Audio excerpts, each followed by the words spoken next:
Hello class 10 students, आप सभी के लिए CBSE last 10 year solve papers हैं। ये बुक गुरुकुल की है। इसका बाय लिंक आपको डिस्क्रिप्शन में मिल जाएगा। इसके अंदर सभी सब्जेक्ट्स के आपके प्रीवियस 10 ईयर के क्वेश्चन पेपर मिलेंगे। इंग्लिश, मैथमेटिक्स स्टैंडर्ड, साइंस और सोशल साइंस, इन सभी सब्जेक्ट्स के पेपर इसके अंदर कवर किए गए हैं। आज हम यहाँ पे कुछ क्वेश्चंस देखेंगे, कुछ प्रीवियस ईयर के क्वेश्चन पेपर देखेंगे कि किस टाइप के क्वेश्चन हमसे पूछे जाते हैं सीबीएसई के द्वारा। अच्छा, एक चीज आपको ध्यान देनी है कि जब भी आपका सिलेबस कवर हो जाए तो आपको क्या करना है, एनसीईआरटी के साथ उसके एग्जाम्पल्स करने हैं। वो भी आपको प्लेलिस्ट में मिल जाएंगे सारे के सारे, और साथ में आपको प्रीवियस 10 ईयर के क्वेश्चन पेपर कंप्लीट करने हैं, जिससे आपको अंदाजा हो जाए कि किस टाइप के क्वेश्चन पेपर हमारे आने वाले हैं। ठीक है, तो थोड़ा सा रिव्यू लेते हैं आज मैथ के क्वेश्चन पेपर का। ये हमारे पास पेपर है मैथमेटिक्स का, outside the Delhi set first 2019 के अंदर जो क्वेश्चन पेपर आया था। क्या है इसके अंदर, टाइम अलाउड 3 आवर्स का होता है। सेक्शन फर्स्ट के अंदर क्या है, हमें एचसीएफ दे रखा है इन 2 नंबर्स का 6 और एलसीएम ऑफ दीज नंबर्स आपको फाइंड आउट करना है। सिंपल सा रिलेशन होता है एलसीएम और एचसीएफ का, मल्टीप्लीकेशन किसके इक्वल होती है, multiplication of both numbers. HCF हमें दे रखा है 2 नंबर्स दे रखे हैं हमें 2 नंबर्स, और एलसीएम हमें फाइंड आउट करना है। इजिली हम यहाँ पे फाइंड आउट कर सकते हैं। 2 मार्क्स का आपको क्वेश्चन मिलेगा। आगे आ जाओ, find the nature of the roots of the quadratic equation. Nature of root के ऊपर हर बार क्वेश्चन पूछा जाता है कि आपका जो रूट्स हैं वो कैसा है, कैसा उसका रूट वो नेचर होगा। अब यहाँ पे देखो, हमें यहाँ पे क्वाड्रेटिक इक्वेशन दे रखी है, उसके लिए हमें क्या करना है, कोफिशिएंट्स को कंपेयर करना है स्टैंडर्ड इक्वेशन से, ax² + bx + c से, और यहाँ पे d की वैल्यू निकाल लेनी है b² - 4ac। उसको देखना आपको, नेगेटिव वैल्यू आ रही है तो हमारी इमेजिनरी रूट है, इक्वल टू 0 आ रही है तो हमारी क्या कंडीशन होगी मैं नहीं बताऊंगा यहाँ पे, क्योंकि ये चीजें मैंने सारी की सारी क्लियर करा रखी हैं, माइंड के अंदर आपके अंदर सेट होनी चाहिए। तो वो देखनी है आपको, डी की वैल्यू 0 आ जाए तो हमारा क्या होगी कंडीशन, और डी की पॉजिटिव वैल्यू आ जाए >0 तो हमारे रूट्स कैसे होंगे। वैसे d = 0 पे इक्वल रूट्स होते हैं और >0 पे क्या होते हैं, 2 डिस्टिंक्ट रूट होते हैं हमारे। ये बात क्लियर होगी, मैंने थोड़ी सी हिंट भी दे दिया। आगे आ जाओ, find the common difference of the arithmetic progression. AP का क्वेश्चन है, हमें क्या करना है, यहाँ पे कॉमन डिफरेंस फाइंड आउट करना है।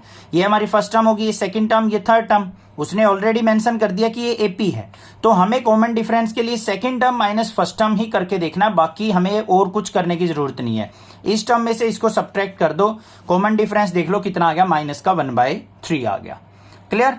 चैप्टर नंबर 8 के अंदर से क्वेश्चन है हमारे पास ट्राइगोनोमेट्री का, sin² 60 degree + 2 tan 45 - cos² 30 degree.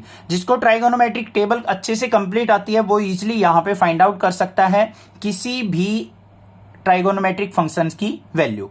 अलग से मैं ट्राइगोनोमेट्री का चैप्टर दोबारा कराऊंगा, क्योंकि ट्राइगोनोमेट्री में बहुत सारे बच्चे फंसते हैं, बहुत सारे क्वेश्चंस में दिक्कत आती है। बिल्कुल सिंपल कंसेप्ट से जल्दी ही आपके पास वीडियो आने वाली है।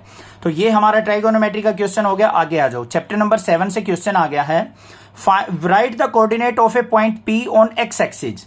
एक्स एक्सिस के ऊपर आपको पॉइंट P के कोऑर्डिनेट बताने हैं, तो एक्स एक्सिस के ऊपर कौन से कोऑर्डिनेट की वैल्यू 0 होती है, y की 0 होती है। तो x के ऊपर जो भी पॉइंट होगा वो क्या होगा, x, 0 होगा।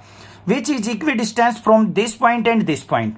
तो जो भी ये एक्स एक्सिस के ऊपर पॉइंट है ना, इस पॉइंट और इस पॉइंट पे इक्वल डिस्टेंस पे हो, तो हमें उस P पॉइंट के कोऑर्डिनेट फाइंड आउट करने हैं। यहां पे हमने P पॉइंट के कोऑर्डिनेट x, 0 मान लिया, तो x, 0 से इस पॉइंट और इस पॉइंट पे डिस्टेंस फॉर्मूला हमारा क्या आ जाएगा, इक्वल पुट करके हम आंसर इजिली फाइंड आउट कर सकते हैं। आ गया समझ में क्वेश्चन, इजी था यहां तक। तो आगे आ जाओ भाई, ये आ गया हमारा चैप्टर नंबर 6 से क्वेश्चन। एबीसी आइसोस्लेस ट्रायंगल दे रखे, राइट एंगल डेट सी पे हमारा राइट एंगल है। उसके बाद AC हमें 4 सेंटीमीटर दे रखी है, लेंथ ऑफ AB हमें क्या करनी है, फाइंड आउट करनी है। अब आइसोस्लेस ट्रायंगल है बच्चों, तो माइंड के अंदर अपने आप आ जाना चाहिए 2 साइड इक्वल होंगी। ये 4 है तो ये भी क्या होगी, हमारी 4 होगी। तो यहाँ पे हम पाइथागोरस थ्योरम लगा के अपना हाइपोटेन्यूज इसका इजिली फाइंड आउट कर सकते हैं। ये क्वेश्चन आप खुद से ट्राई करना, देख लेना यहाँ पे हमारी कौन सी थ्योरम लगेगी, थेल्स थ्योरम का यूज होगा। थेल्स थ्योरम मैंने अच्छे से बता रखी है किस तरीके से यूटिलाइज की जाती है।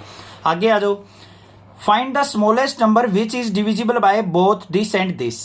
अब बात यहां पे स्मॉलेस्ट नंबर की आ गई है। स्मॉलेस्ट नंबर आ जाए, लोवेस्ट वैल्यू आ जाए, मिनिमम वैल्यू आ जाए, या फिर लोअर वैल्यू आ जाए, तो हमेशा इस केस में हमारा एलसीएम फाइंड आउट होता है। हाईएस्ट आ जाए, मैक्सिमम आ जाए, ग्रेटर आ जाए, इस तरीके का वर्ड आ जाए तो हमारा HCF फाइंड आउट होगा। ये चीज ध्यान रखना, माइंड के अंदर कंसेप्ट याद रखना ये चीज। तो यहाँ पे लोवेस्ट नंबर चाहिए हमें, स्मॉलेस्ट नंबर, तो एलसीएम हम फाइंड आउट कर लेंगे इन दोनों नंबर का। ये हमारा एलसीएम आ गया और यही हमारा क्या हो जाएगा, स्मॉलेस्ट नंबर हो जाएगा जो इन दोनों नंबर से डिविजिबल होगा। हाईएस्ट नंबर पूछा होता तो दोनों का HCF हम फाइंड आउट कर लेते। क्लियर बात, आगे चलते हैं। आगे हमें क्या दे रखा है, relation between X and Y if the point this and this are collinear. यहाँ पे 3 पॉइंट दे रखे हैं और एक्स और वाई के बीच में हमें रिलेशन फाइंड आउट करना है बच्चों। कोलिनियर का मतलब क्या होता है, अगर सारे के सारे पॉइंट, जितने भी पॉइंट दे रखे हैं, एक ही लाइन के ऊपर लाई करते हैं तो उन पॉइंट्स को हम कौन से पॉइंट कहते हैं, कोलिनियर पॉइंट कहा जाता है उनको। तो यहाँ पे आप अच्छे से करेंगे क्वेश्चन। कोलिनियरिटी के लिए तीनों को एक ही सिंगल पॉइंट पे लेकर दिखाएंगे हम। ये ए पॉइंट मान लिया, ये बी, ये सी। ए बी का डिस्टेंस और बी सी का डिस्टेंस, दोनों का सम हमारा ए सी के इक्वल होना चाहिए। ये कोलिनियरिटी की कंडीशन हो जाएगी। आगे हमें एरिया ऑफ ट्रायंगल निकालना है, उसके वर्टिसेस दे रखे हैं। सिंपल सा फॉर्मूला होता है, हमारी एक्सरसाइज 7.4 के अंदर है और वो आप फॉर्मूला यूज करके इजीली एरिया ऑफ ट्रायंगल निकाल सकते हैं। प्रोबेबिलिटी का क्वेश्चन है, ये क्वेश्चन रहा, आप इसको रीड कर लो अच्छे से और करके देखो ट्राई। बिल्कुल सिंपल क्वेश्चन है, इजिली हो जाएगा। आगे आ जाओ। फाइंड द वैल्यू ऑफ के so that the pair of this and equation has a unique solution. अब यूनिक सॉल्यूशन के लिए हमारी कंडीशन क्या होती है, दो पेयर इक्वेशन में a1 by a2 not equal to b1 by b2 होना चाहिए। बस ये कंडीशन होगी यूनिक सॉल्यूशन की। तो इस कंडीशन को सेटिस्फाई करना है और हमारी k की वैल्यू क्या आ जाएगी, नॉट इक्वल टू 6। मतलब k की वैल्यू 6 नहीं होनी चाहिए, बाकी कोई भी वैल्यू हो, उन सभी वैल्यूज पे हमारा क्या होगा, यूनिक सॉल्यूशन। ये हमारी दोनों इक्वेशन देंगी। आगे क्या है, larger of the two supplementary angle exceeds the smaller by 18 degree. Supplementary angle क्या होंगे, a प्लस बी, दो एंगल, उन दोनों का सम क्या होगा, 180 डिग्री। और यहां पे क्या कहा है कि a एंगल जो है वो b से 18 ज्यादा है, तो हम क्या करेंगे, यहाँ पे a equal to b plus 18 करके दोनों को सिंप्लीफाई कर लेंगे, आंसर आ जाएगा हमारे पास a is equal to 99 degree. Clear हो गया बच्चों। आगे आ जाओ, क्वेश्चन नंबर 12 है हमारे पास स्टैटिस्टिक्स का। स्टैटिस्टिक चैप्टर आपका बिल्कुल अच्छे से सेपरेट वीडियो भी बना रखी है मैंने, एक्सरसाइज 14.1 की, डायरेक्ट मेथड से भी, मीन डेविएशन मेथड से भी, और आपकी जो तीनों मेथड्स हैं आपके स्टेप डेविएशन जो है उससे भी, और सारे के सारे मैंने क्वेश्चन करवा रखे हैं, तो आप प्लेलिस्ट में जाके देख सकते हैं। ये हमारे पास क्वेश्चन है, इसको आपको करना है। कोई पर्टिकुलर मेथड दे रखा हो तो आपको उस मेथड से करना है, अदरवाइज आप किसी भी मेथड से कर सकते हैं। डायरेक्ट मेथड आपको इजी लगता है तो उससे भी कर सकते हैं। आगे देख लेते हैं थोड़े से क्वेश्चन। यहाँ पे दिखा रखा है इरेशनल नंबर प्रूव करना, √3 इरेशनल है, ये है। यूक्लिड एल्गोरिथम का क्वेश्चन दे रखा है, बहुत सिंपल क्वेश्चन है, घबराने की जरूरत नहीं। अगर जिसने कंसेप्ट अच्छे से क्लियर कर रखे हैं और नेक्सा क्लासेस से रेगुलरली पढ़ रहा है, मेरे ख्याल से तो वो 100 आउट ऑफ 100 मार्क्स स्कोर कर सकता है। और कोई भी प्रॉब्लम आएगी, मैं आपकी हेल्प करने के लिए बैठा हूं, आप चिंता मत करो, मैं आपका सपोर्ट करूंगा। इस बुक के बहुत सारे क्वेश्चन पेपर हैं, सभी को करने के लिए आप इस बुक को परचेज कर सकते हैं, बाय लिंक आपको डिस्क्रिप्शन में मिल जाएगा। Thank you students for watching Nexa classes video.